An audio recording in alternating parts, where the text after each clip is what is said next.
Filmuoja gerai. Nu tai ką tada, pradedam.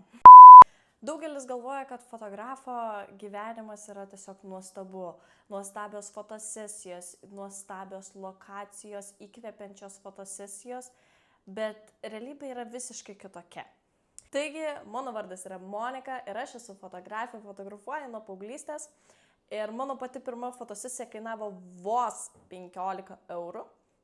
Ir nuo tos akimirkos fotografija tapo ne tik mano darbu, bet ir gyvenimo dalimi. Ir aš esu ne tik fotografė, nes mano dienos prasideda ūkyje ir prasideda su vištomis, su karvytėmis, su žirgais. Tada užsėdi ant dviračio, pasportuoji, išleki atgal į miestą, pafotografuoji.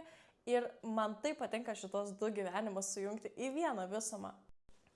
Tai čia realiai nebus jokių pamokų, kaip reikia nusistatyti fotoaparato nustatymus, kaip reikia susistatyti lempas, ar paspausti kažkokį mygtuką, ar tas pačias nuotraukas retušuoti. Čia dalinsiuosi apie savo išgyvenimus, savo patirtį, savo įvairias idėjas, mintis iš fotografo kasdienybės, su kuo tenka susidurti, bei taip pat prijungsiu savo ūkinį gyvenimą, tai nešiu šiek tiek gyvulių, dviračio važiavimo ir įvairių kitų kelionių. Tai kam yra įdomus tas tikras fotografo gyvenimas, kviečiu prenumeruoti šį kanalą, nes kiekvieną ketvirtadienį įkelsiu vis po naują video, bei pasekti mano Instagramo paskyras tiek mano asmeninę, tiek mano darbo portfolio. Ir tuomet iki kito ketvirtadienio. Čiau!